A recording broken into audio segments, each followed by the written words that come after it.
اللہ اللہ اللہ اللہ نحمده ونصلی علی رسوله الکریم اما بعد اعوذ باللہ من الشیطان الرجیم بسم اللہ الرحمن الرحیم قال الملأ الذین استکبروا من قومه لنخرجنک یا شعیب والذین آمنوا معک من قریتنا او لتعودن فی ملتنا قال اولو کننا کارہین صدق اللہ العظیم۔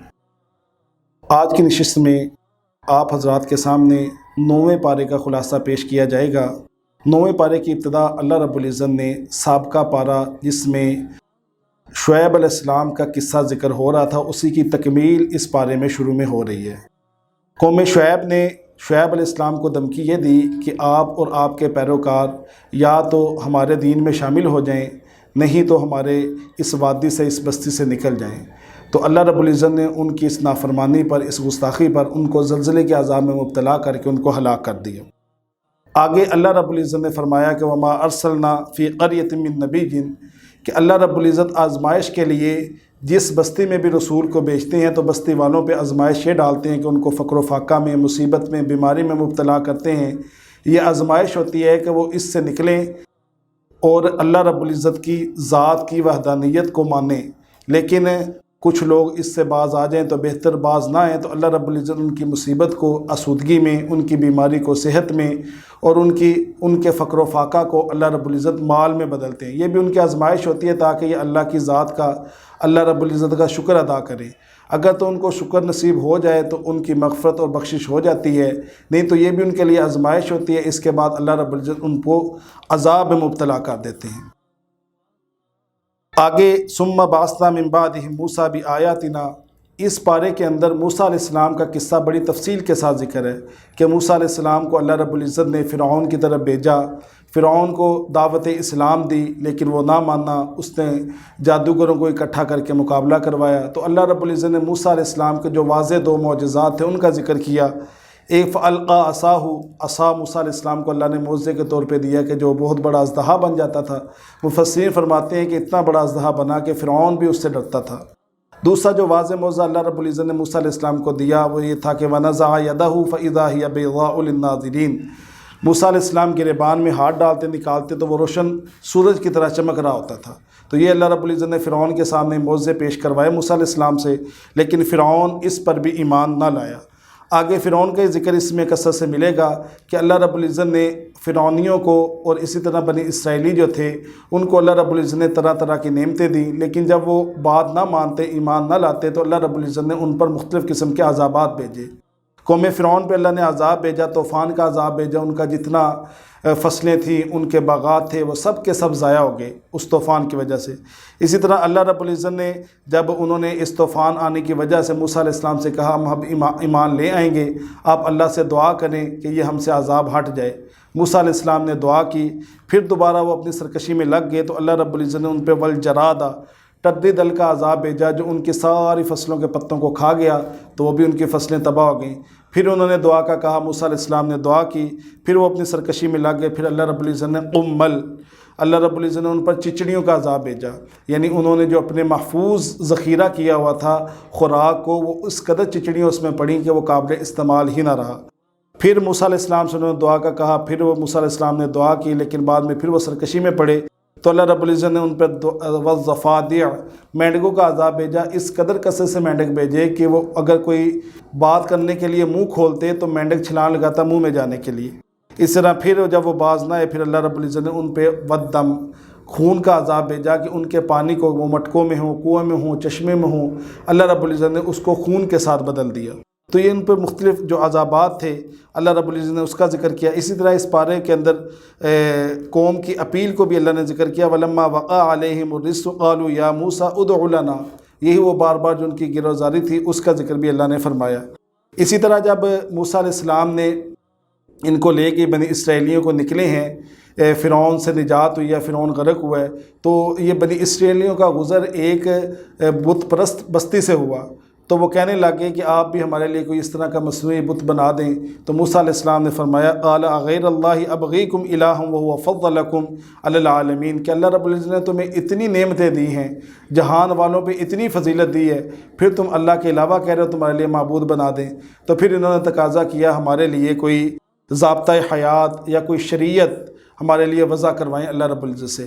اللہ رب العزت سے موسیٰ علیہ السلام نے دعا کی تو اللہ رب العزت نے موسیٰ علیہ السلام سے وعدہ کیا کہ آپ 30 دن کے لیے کوہ طور پہ تشریف لائیں۔ بعد میں وہ 10 دن مزید بڑھا دیے گئے، تو وہاں پہ موسیٰ علیہ السلام پہ اللہ رب العزت نے تورات کو نازل کیا، جو پورا ایک ضابطہ حیات تھا بنی اسرائیل کے لیے۔ لیکن جب موسیٰ علیہ السلام وہاں پہ گئے، تورات حاصل کرنے کے لیے گئے، تو موسیٰ علیہ السلام نے اللہ سے کہا کہ قال ربی ارنی، کہ اللہ میں آپ کو دیکھنا چاہتا ہوں۔ تو اللہ رب نے فرمایا کہ آپ میری تجلی کو برداشت نہیں کر سکو گے۔ موسیٰ علیہ السلام کی طبیعت کو اللہ رب العزت جانتے تھے، تو اللہ رب نے فرمایا کہ آپ اس پہاڑ کو دیکھیں کہ انظر الی الجبل فإن استقر مکانہ فسوف ترانی، اگر اس پہاڑ نے میری تجلی کو برداشت کر لیا، وہ اپنی جگہ پہ رہا، پھر آپ کو بھی دیدار نصیب ہو جائے گا۔ لیکن جب اللہ رب العزت نے تجلی ڈالی پھر پہاڑ پر، تو جعلہ دکا، وہ ریزہ ریزہ ہو گیا۔ آگے پھر موسیٰ علیہ السلام بے ہوش ہو کے گر پڑے، جیسے ہی اٹھے قال سبحانک، تو موسیٰ علیہ السلام نے فرمایا اے اللہ تیری ذات پاک ہے، تو فوری توبہ کی موسیٰ علیہ السلام نے۔ اسی طرح آگے اس پارے کے اندر یہ بتایا ان الذین اتخذوا العجل سینالہم غضب من ربہم، یہ ان کی وہ جو انہوں نے بچھڑے پہ بیٹھ کے اس کی عبادت میں مشغول ہو گئے، موسیٰ علیہ السلام جب تورات لینے گئے تو اس پہ اللہ رب العزت نے ان کو وعید سنائی ہے کہ یہ دنیا بھی انہوں نے اپنی خراب کی ہے اور آخرت میں بھی ان کو بہت زیادہ عذاب دیا جائے گا۔ اسی طرح درمیان میں پھر اس پارے کے اندر جملہ معترضہ کے طور پہ امام الانبیاء خاتم الانبیاء حضرت محمد صلی اللہ علیہ وسلم کے اوصاف کو ذکر کر دیا کہ الذین یتبعون الرسول النبی الامی، کہ وہ نبی ہیں، رسول ہیں۔ رسول کہتے ہیں کہ جو نئی شریعت لے کے امت کی طرف بھیجے گئے ہیں اس کو رسول کہتے ہیں۔ دوسری صرف ذکر کی نبی، اسی طرح امی، اور اسی طرح یہ ذکر کیا نبی صلی اللہ علیہ وسلم کے اوصاف میں سے کہ ان کا ذکر تورات اور انجیل میں بھی موجود ہے۔ اسی طرح فرمایا قل یا ایھا الناس انی رسول اللہ الیکم جمیعا، کہ یہ ختم نبوت پہ دلیل ذکر کر دی کہ نبی کریم صلی اللہ علیہ وسلم مخصوص قوم یا مخصوص زمانے کے نبی نہیں ہیں، بلکہ یہ تمام اقوام عالم کے نبی ہیں۔ اسی طرح فرمایا وَقَطَّعْنَاهُمُ اثْنَتَيْ عَشْرَةَ أَسْبَاطًا، یہاں پہ یہود کے بقیہ جو داستان ہے، جو جس طرح انہوں نے تنگ کیا، اسی طرح آگے ان کو جو منع کیا گیا کہ ہفتے کے دن تم نے شکار نہیں کرنا، اس پہ پھر ان کو وعید دی گئی کہ جو ہفتے کا دن ان کے لیے مقدس تھا اور ان کو معاشی سرگرمیاں رکھنے سے منع کیا گیا، لیکن جب وہ باز نہ آئے تو اللہ رب نے فرمایا کہ ان کو بدترین بندروں کی شکلوں میں تبدیل کر دیا گیا۔ یہ ان کی سزا دنیا میں اللہ رب العزت نے یہاں پہ بتا دی۔ اسی طرح اس پارے کے اندر ہم دیکھیں گے تو ہمیں آدم علیہ السلام کا جو عہد الست ہے اس کا ذکر بھی ملتا ہے۔ اللہ رب نے فرمایا کہ وَإِذْ أَخَذَ رَبُّكَ مِن بَنِي آدَمَ مِن ظُهُورِهِمْ، روایات میں اس کی تشریح یہ ملتی ہے کہ آدم علیہ السلام کی پشت سے جتنے نفوس نے اس دنیا میں آنا تھا، اللہ رب العزت نے ان سب کو جمع کیا۔ جمع کرنے کے بعد ان سے ایک عہد لیا، عہد یہ لیا کہ الست بربکم، کیا میں تمہارا رب نہیں ہوں؟ تو تمام نفوس نے جواب میں یہ کہا بلا، کیوں نہیں، آپ ہی ہمارے رب ہیں۔ یہی وجہ ہے کہ انسان کو فطرت سے اور اللہ رب العزت سے ایک بنیادی عنصر محبت ہے کہ جب بھی انسان اس سے دور چلا جاتا ہے تو لازماً جب اس کو پوچھا جائے تمہارا رب کون ہے تو فوراً اس کے دل سے آواز نکلتی ہے کہ میرا رب اللہ ہی ہے۔ اور کچھ حضرات کو یہ بعد میں الست یاد بھی رہا، اور اکثر کو یاد تو نہیں ہے، لیکن بعض ایسے بھی اس دنیا میں گزرے ہیں جنہوں نے کہا کہ ہمیں یہ الست اب بھی یاد ہے۔ اسی طرح آگے موسیٰ علیہ السلام جب بنی اسرائیلیوں کو لے کے نکلے ہیں تو درمیان میں کسی بستی سے گزر ہوا، تو وہ بت پرست قوم تھی، قوم جبارین۔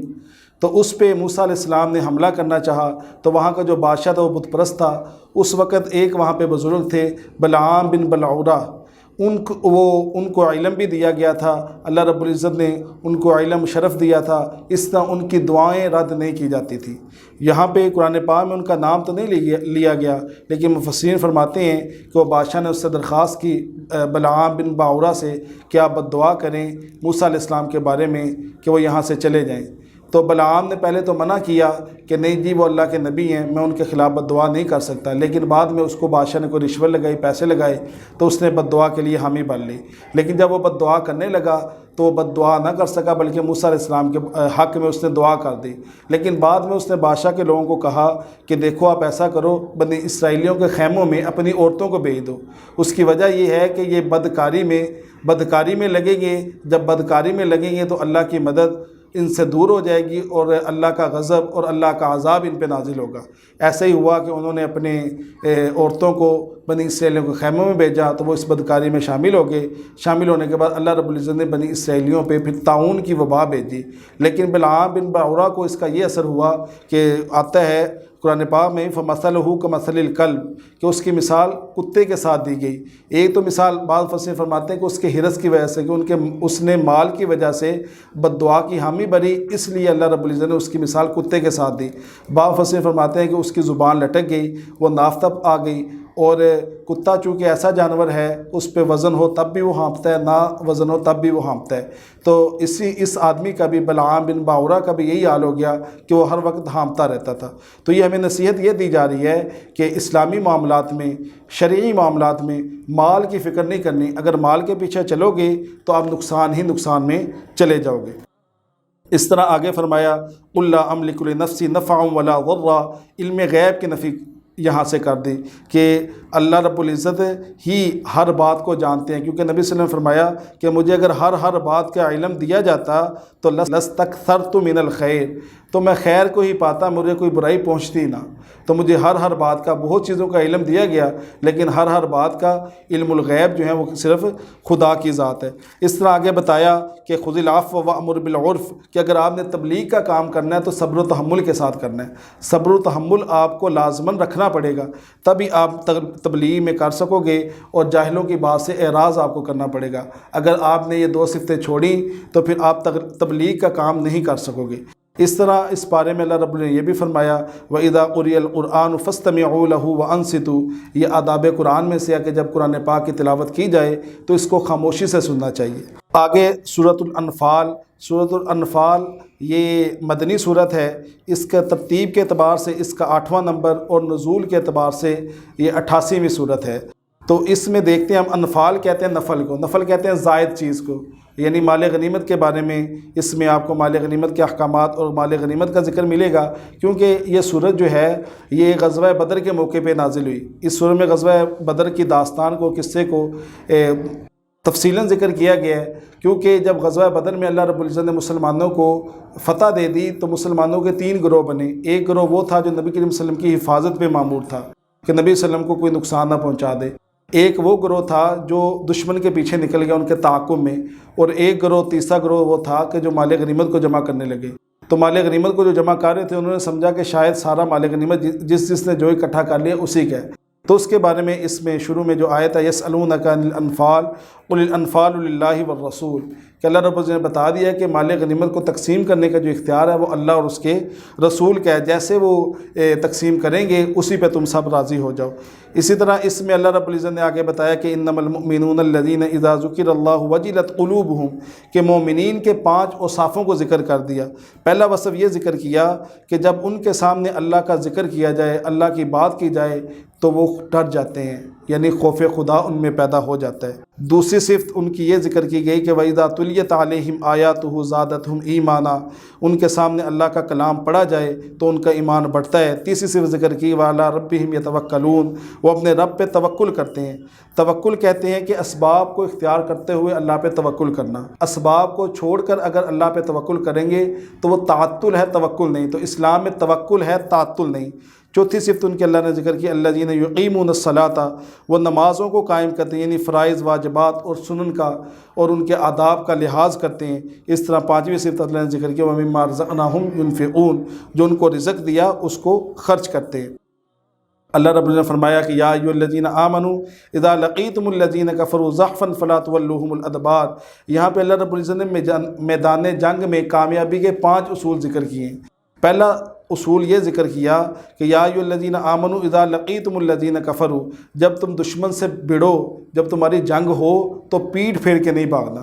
دوسری اللہ رب العزت نے میدان جنگ میں کامیابی کا اصول یہ بتایا کہ یا ایھا الذین آمنوا اطیعوا اللہ ورسول، کہ میدان جنگ میں بھی تم نے اللہ اور اس کے رسول کے جو بتائے ہوئے احکامات ہیں ان کو نہیں چھوڑنا، اطاعت اللہ اور اطاعت الرسول کا دامن آپ نے نہیں چھوڑنا، وہ اگر آپ کو بلائیں تو ان کی بات آپ نے فوری سننی ہے۔ اس طرح تیسرا یہ بتایا کہ یا ایھا الذین آمنوا استجیبوا للہ وللرسول، اللہ اور اس کے رسول کی دعوت کو آپ نے قبول کرنا ہے۔ چوتھی جنگ میں کامیابی کا اصول اللہ نے یہ بتایا کہ یا ایھا الذین آمنوا لا تخونوا اللہ والرسول، کہ اللہ اور اس کے رسول سے آپ نے بے وفائی نہیں کرنی۔ پانچواں اللہ نے میدان جنگ میں کامیابی کا اصول یہ بتایا کہ یا ایھا الذین آمنوا ان تتقوا اللہ، کہ تم نے جنگ میں بھی تقوی کو اختیار رکھنا ہے، تقوی کو نہیں چھوڑنا۔ کیوں؟ اس لیے کہ تقوی کو چھوڑو گے تو پھر تم پہ اللہ کی جو نصرت ہے، جو مدد ہے، وہ ختم ہو جائے گی۔ اس طرح فرمایا، اس پارے کے آخر میں اللہ نے فرمایا قل للذین کفروا ان ینتہوا یغفر لہم ما قد سلف، یہ کفار کو ترغیب دی جا رہی ہے کہ ان برے کاموں سے باز آ جاؤ، نہیں باز آؤ گے تو آگے ڈرایا جا رہا ہے کہ جو جیسے تم سے پہلے لوگوں کو عذاب دیا گیا ہے ویسے تم کو عذاب دیا جائے گا۔ اور آخر میں مسلمانوں کو نصیحت کی جا رہی ہے کہ اگر یہ تو باز آ جائیں بہت بہتر ہے، نہیں تو تمہیں پریشان ہونے کی ضرورت نہیں ہے، کیونکہ اس لیے اللہ ہی تمہارے مولا ہیں، نعم المولا و نعم النصیر، کیا اچھے مولا ہیں اور کیا ہی اچھے وہ مددگار ہیں۔ دعا ہے کہ اللہ رب العزت ہمیں جو کچھ کہا گیا اس پہ عمل کی توفیق عطا فرمائے۔ وآخر دعوانا ان الحمد للہ رب العالمین۔